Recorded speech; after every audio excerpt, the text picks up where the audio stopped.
Can I say that? I want to hear all of it. I don't know, like, because I can make it, sound slightly less disapproving, but like initially my initial reaction was like, no. Yeah, no, I want to hear those exact things. Okay. So we'll start right now, I guess. So, oh, sorry. That's all good. So, basically, like the intent here is to help convey to people who might be interested in the program learning more what we do here, unscripted, you to be completely honest and open about what your experience was, like on the job search before you knew about us, sort of how you found out about us, what you thought or what you were thinking as you found out about us. Yeah. When you joined or how you joined the program, what your experience was like during the program and after the program. Cool. It's pretty chronological. Yeah, just walk through it start to finish. Yeah, so you can tell a little bit about yourself, what you were doing before, and then how you came onto the job market. Yeah, sure. So my name's Ryan Novak. I don't know if I'm supposed to look at it. Oh yeah, I should mention I'm Dan, co-founder of Outco. So Ryan Novak, I'm a software engineer, a computer science degree. I graduated from University of South Florida in May of 2015. Took a job out here with a company called Ericsson. I've been doing an internship with them, and then it transferred to a full-time position. Super stoked. Me and my wife moved out here. I was working with them for just over a year, it was like 13 or 14 months, and then towards the later end of 2016, layoffs happened.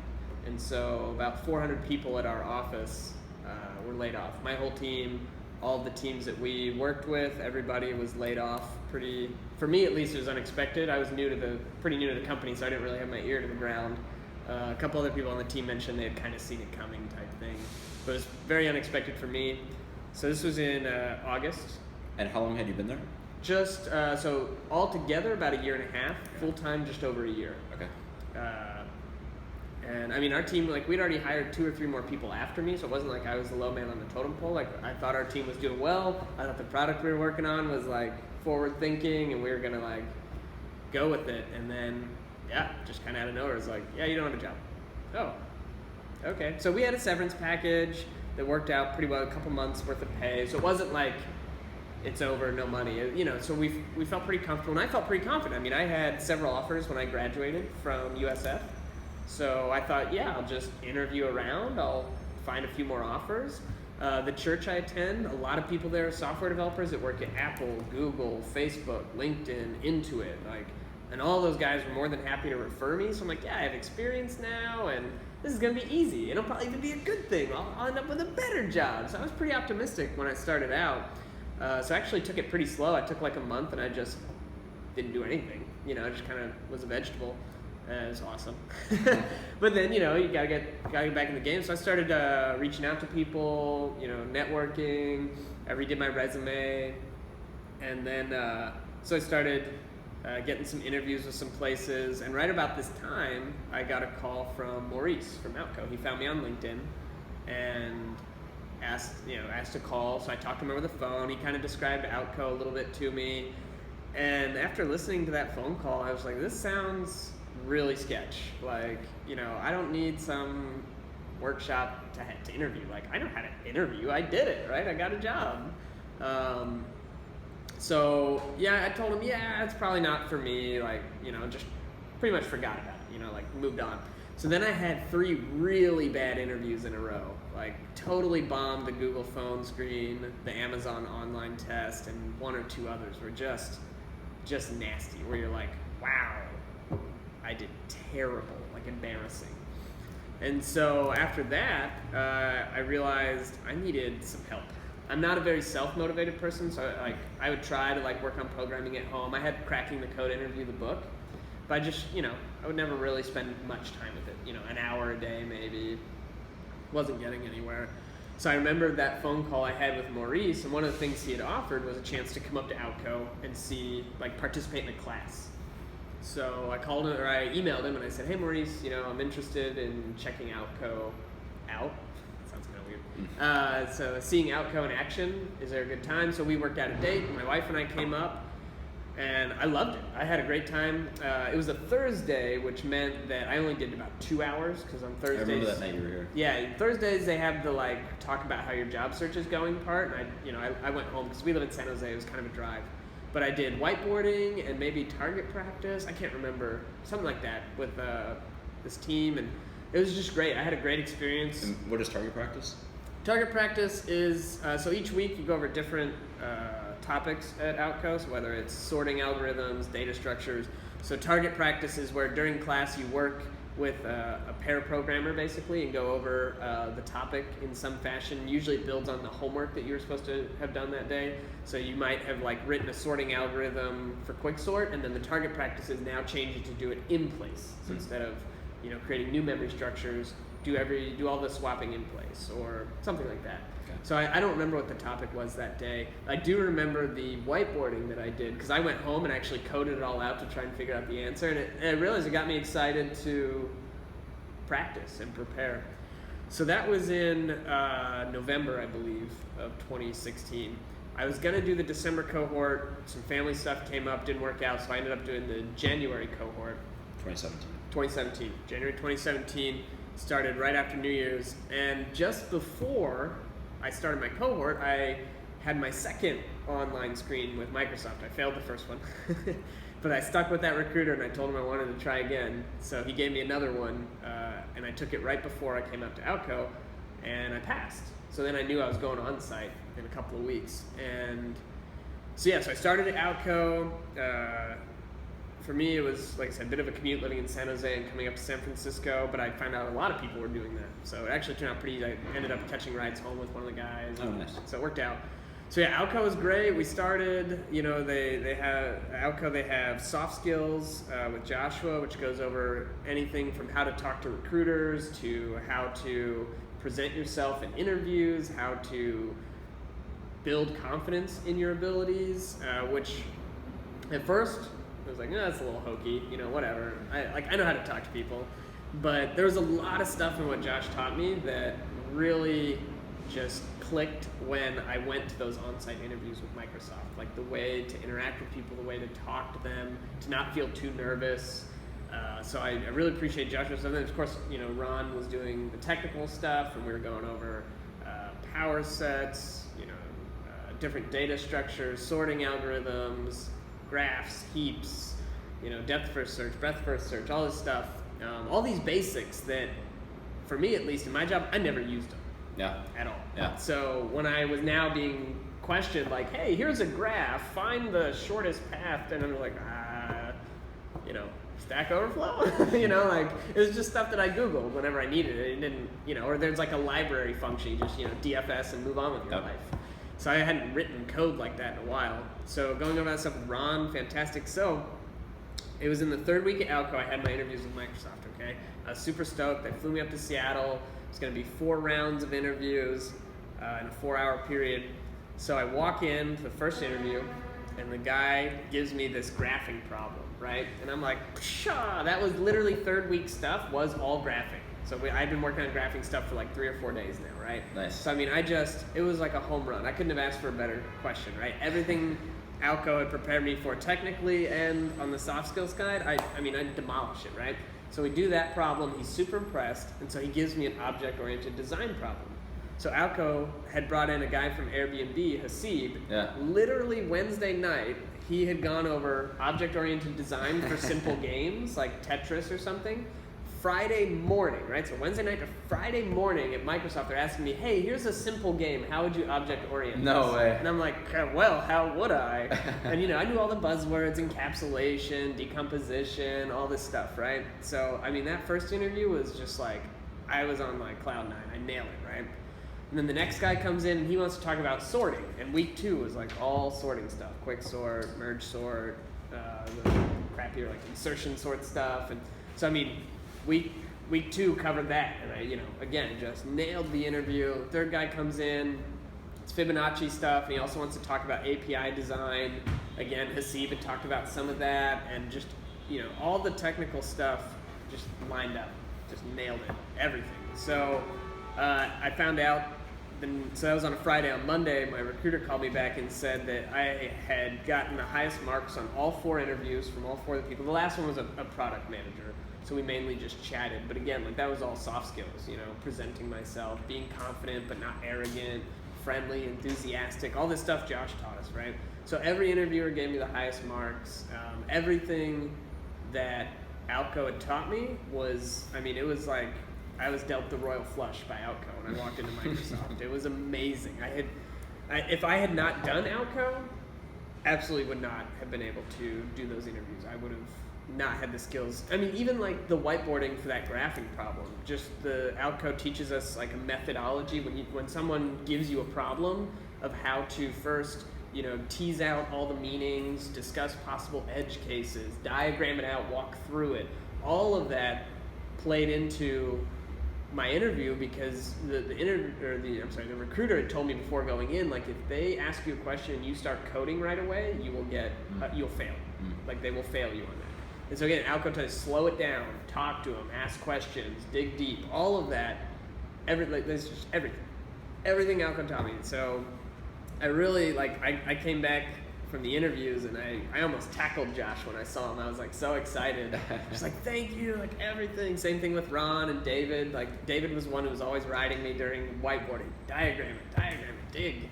So, because I was, you just want to jump to the code. Like, I got this, but you don't got this. You need to take the time. So, yeah. So now And then what was the after? So you got an offer? Oh yeah, I got an offer, and wow, so that's another thing. So Outco also helps with teaching you how do you negotiate an offer, because an opening offer is always just an opening offer, right? And again, that guy Hasib, he has a great blog, talks about his stories negotiating with Airbnb and Google and just really getting more out of his deal. And so I use some of those discussions. But so when I'm on the phone with the recruiter and he walks me through the offer, I'm so glad it was over the phone and not face to face, because I was literally drooling when he told me all the sweet deals they're going to give me. And then he asked me and he said, so what do you think? And this is where the emphasis is a very important part of the negotiation, because you can't be too excited or they're like, oh, we got him. But you also don't want to be too because then you seem like a jerk. Right. So I said, yeah, Alex, this looks really good. My wife and I are super excited. I think we're very close. I think we can make this work. As I'm drooling onto my phone, I'm trying to play it cool. So yeah, we negotiated. The next Monday, we talked a little bit more. They ended up giving me a 50% bigger signing bonus. Whoa. And yeah, so it was wow, 60 seconds netted me thousands of dollars, which actually totally covered the cost of Outco. So even if all Outco did for me was teach me to negotiate, it paid for itself, But it got me the whole job, right? The offer wouldn't have been there without Outco, and then that extra money was icing on top, So Outco was just the start to finish package for a software engineer who hasn't interviewed in a while. And yeah, you're a good programmer or you're personable, but you just don't generally work on the kind of stuff that the interviews are asking for. Those skills get rusty way faster than I thought they would. Like I said, I had only been out of school for 14 months, and I had been doing interviews. I had multiple offers when I graduated because I was pretty good at interviewing, and I thought, yeah, I got this. I did not have it. Months of failing interviews and just feeling really bad about myself. And 4 weeks at Outco, and now I have a way better job. My career prospects are looking so good, and it really is because of what Outco taught me. That otherwise I would have just been, still looking probably. That's great to hear. Yeah. Congratulations. I cannot stress it enough. Outco, as sketch as it sounded when I first heard about it, and I was just whatever. It's a scam. They're just trying to get some money, And I was I'm so glad I was wrong, And I'm so glad that I came here to check it out and see what they do and see how effective it can be. And yeah, it was probably the best decision that I made, at least in the last year or so. Nice. Can you tell me more about the sketch? What made it sketchy in your eyes? And then was there any point at which you were oh, this isn't a scam? Yeah, so for me, like I said, I just felt confident. Before I had jumped back into interviewing, I felt confident that I can do this. And then Maurice telling me, oh yeah, we have this guy, I think it was David he was referencing. David, really great at building your resume and helping you get your LinkedIn profile up to speed. And I'm just kind of like, what does that even mean? Like, why am I going to pay someone money to like look at my, like, I know how to do a resume. And I actually What did you think about the resume? I actually liked mine better than ours? than what David gave me. Really? But, You're the first person ever to never say that. Why? Because, so mine, I wish I had a picture to show you. It's goofy. It has these little colored bars. Yours does? Mine does, and I put my top 5 skills for the jobs. Like if the job is like front end, right? I put like HTML, CSS, Node, whatever, and then I color them in like how good I think I am. And so I really liked my colored bars. So, I mean, David's resume was solid, and he really helped me dig through how to describe my work experience. But I like my format. But I guess I should say that David's great at digging out the details. What did you do? What were the results? How do you present it in a way that makes people stop and go, dang, look at that. He did this project and they had a 50% decrease in cost or something, right? That kind of stuff, David is a master. He helped me.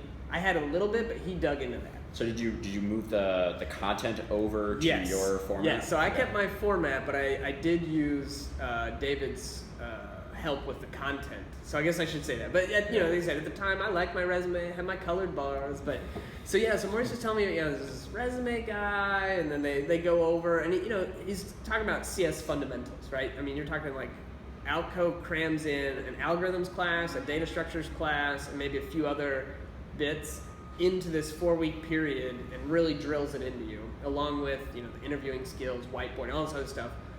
And at the time, I'm just thinking, like, I just did this last year. I just finished, algorithms. I'm good. Like, to me, there were two big factors for me: the price and the distance.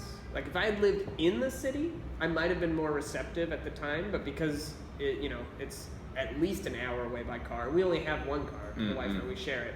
So I would have had to take like a train. It's like a 2.5-hour commute one way, and it's in the evening. So if I go home, like I'm getting home at like midnight.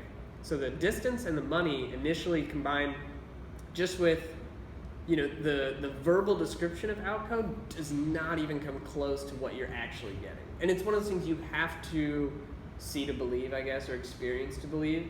And that's why I was glad Maurice offered that. Hey, come up, check out the class, see what it's like. That's what stuck with me, that when I bombed a couple interviews and was like, wow, I need help, I was like, hey, maybe I should go check out Outco. So, but it was definitely, my initial reaction was pretty negative, just because personally I felt confident, which was a mistake. And that's something that we have trouble, I guess, expressing, is sort of, we can add value even if you are confident, especially if you're not. And then sort of, what is your actual limitation? Like, where is the confidence real, and then where is it sort of not matching reality? This is what I thought, and I was more like here, but I didn't know that. So I don't know. Even now, like if I went to tell someone about it, I don't know how I could express it other than like enthusiastically, like you have to do it. It's like anything when you recommend a book, a restaurant, a movie. They're like, oh, okay, sure. And you're like, no, you don't get it. It's amazing. And they're like, yeah, okay. Like, no, look at me.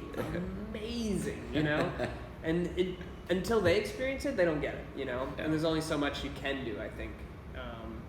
But definitely offering that, come check us out thing, that for me was the key. And bringing my wife as well, because she was also on the fence. And when she came and she saw me interacting with the other students and getting excited and whiteboarding, and she was like, yeah, this is what he needs. Nice. And so she was happy to like sign off on the idea too.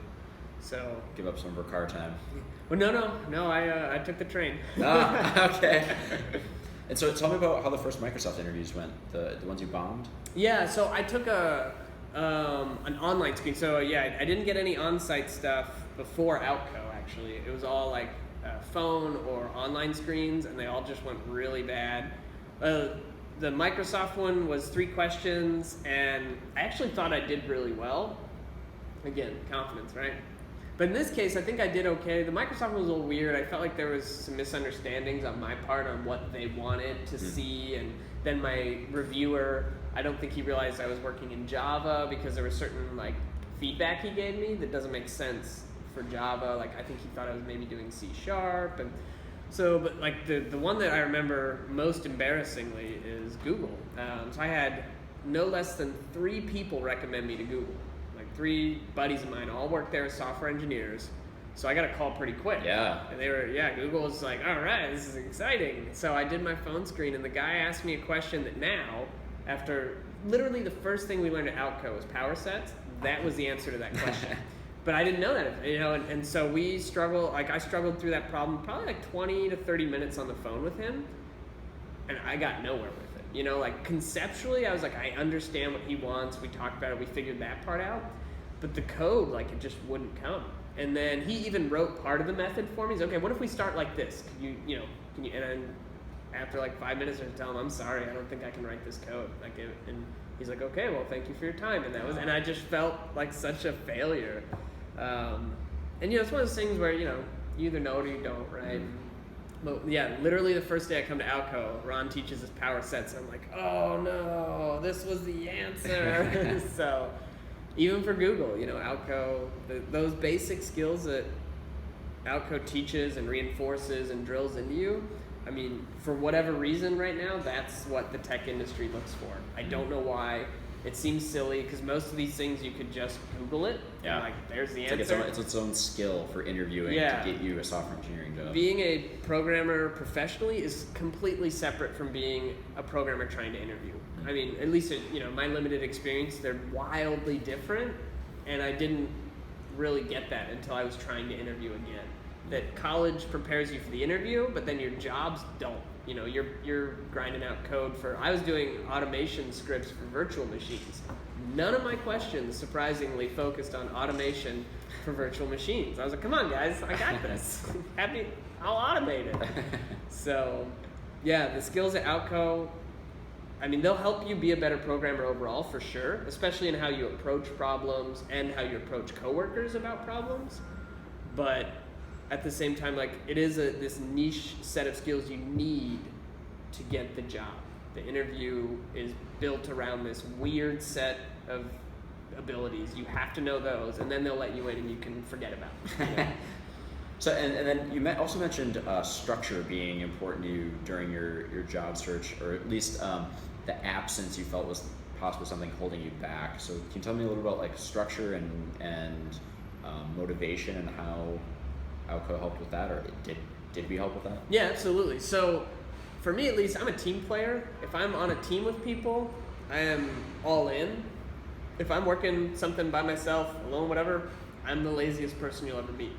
And so what Outco did for me is 4 nights a week, I was guaranteed 3 hours in a room with people. We're discussing relevant, important topics. Plus, outside of class, Outco has you do homework 3 nights a week.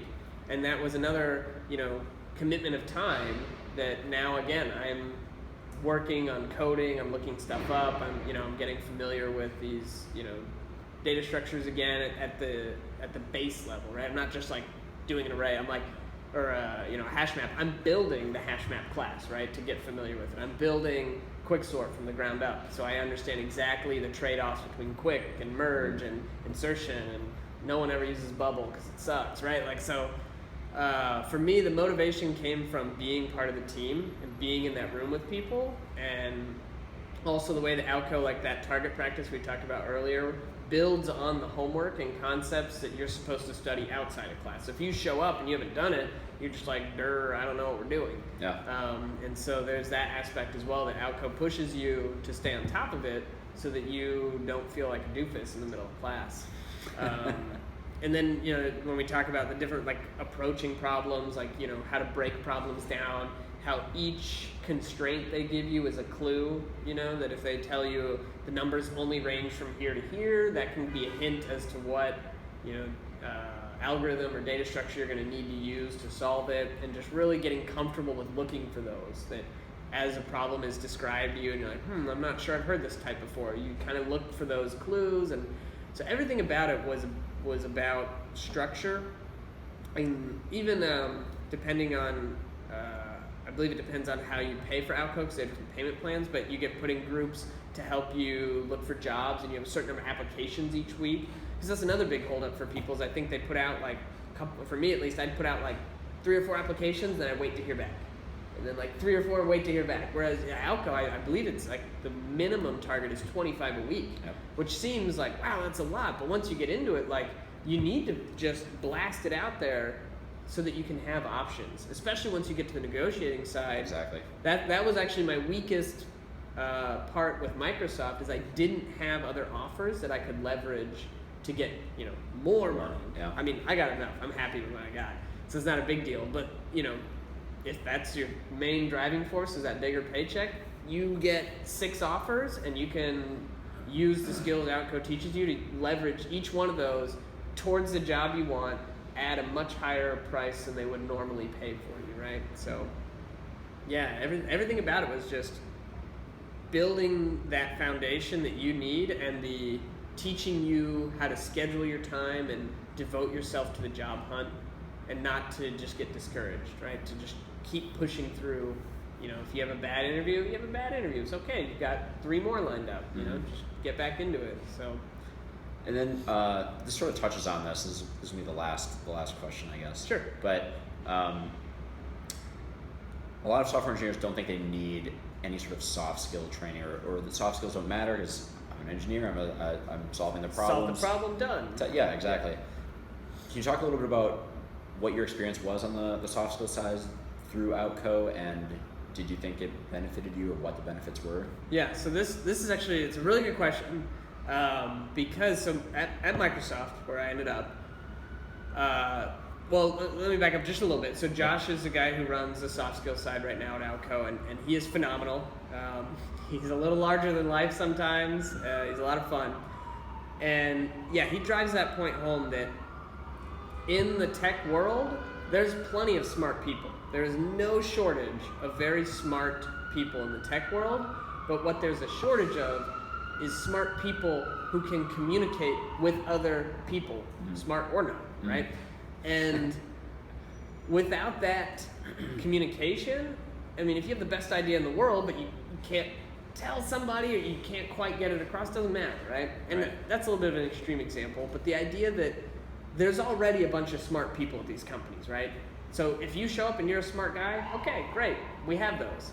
But if you show up and you're a smart guy who's also able to bring a little bit of personality or charisma, or even just have a conversation, that makes you a little different, and that makes you stand out. And one of the reasons I know this for a fact, not just because Josh told me, but for an actual fact, is so I went to Microsoft. So before our interviews started, we were kind of in this little waiting room, you know, drinks and an Xbox, whatever, right? We're kind of hanging out. I got there a little early, and so as people came in, I'm just a chatty guy to begin with, and I was a little nervous, so I just didn't want to sit there and think like, oh no, interview, like, so I'd say, hey, what's your name? Come on, you know, come sit down. So by the end, you know, we had a circle of, you know, 6 or 8 of us, and we were just talking about, you know, where you're from, what do you like to do? So we had this, you know, good little thing going on, right? Just talking.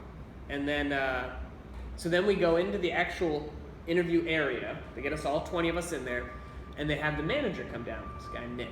Manager comes down, and he talks to us maybe 2 minutes. I don't know, just like, welcome, how you guys doing today? Do you need anything? Just real short chit-chat, short discussion like what the team does. Good luck, he leaves. We never see him again, right? I didn't think anything of those 2 minutes, okay? I was just, you know, interviews are coming up. I talked to this manager later, I get my offer, I talk to him, and he tells me that he actually chose the people who interviewed me, and he asked them to report directly back to him about me. And I'm just like, why? Like, he was there for like 2 minutes. Like, what made me stand out?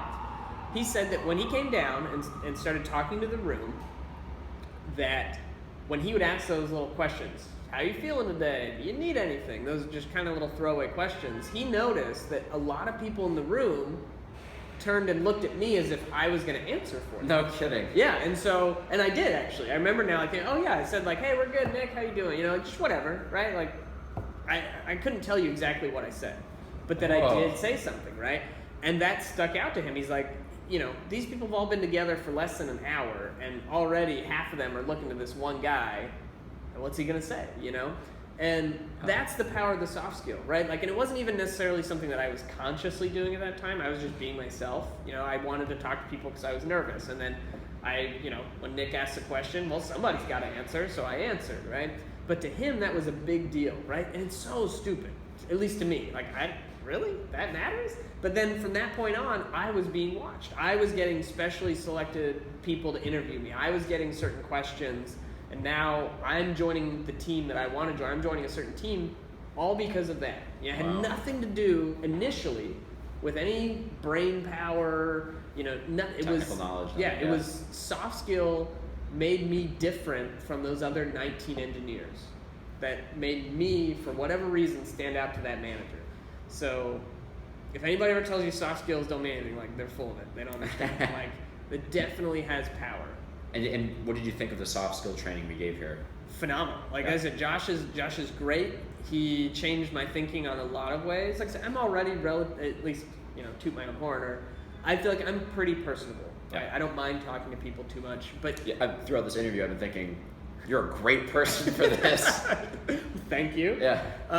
But Josh brings to light a lot of things that we only understand like subconsciously. It's never we stopped and thought about like, why do people like to talk to a certain way, or but Josh really brings it all to light and brings it up to the forefront and says, if you're not good at talking to people yet, if you're not comfortable, these are some things that you can do, and this is how you can look at the situation, maybe to make it less scary or make it less awkward, right? And so those soft skills that Josh teaches you, they just really literally change the way you think about the conversations you're having. It's not just I'm wasting some time waiting for my code to compile, right? You're building relationships, you're being engaged, you're being interested in what they're doing, you're getting them interested in what you're doing, and you're forming the relationships that will help you either just have a better time at work, you want to go to work more because you have friends there, but also the relationships that'll help you get the promotion or help you know which teams are the good teams, so that when you can do a lateral, you end up in a good team instead of like at Ericsson where I ended up on the team that got, cut, right? So the value of the soft skill cannot be understated. Obviously you need the technical skill. If I didn't have any technical skills and they were like, hey, go check that guy out, and the interviewer came back like, he's an idiot. Like, okay, yeah, no amount of soft skills are going to get me the job, right? But they will make you stand out, and they will get you better, whatever, perks, better relationships, better networking. Better team. Yeah, better whatever you're looking for, and so, yeah, I like it. Cool. All right, I think is there anything else you'd want to add about Outco, or to people who are thinking about Outco and are like, this looks sketch? Yeah. Was this interview, like, is this like a scam? Is this part of the scam? Yeah. I came up here on my own dime, on my own time, because I wanted to give back. Like I said, Outco made this happen for me. Obviously I had to put my effort in, but you guys were the ones who gave me the push, who gave me the structure, who gave me the materials. I wouldn't have done that on my own. So, it definitely was a team effort. Without you, I wouldn't be there.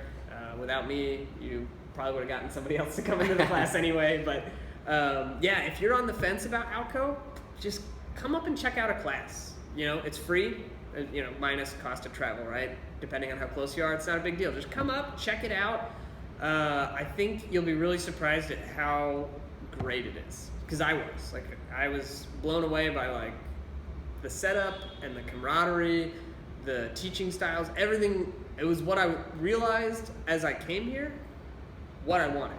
I didn't know what I wanted before I walked in the door, and I'm just super glad I did. That's very cool. Thanks so much, Ryan. Yeah, appreciate it. And congratulations. Yeah, thank you. Literally, thank you. Oh.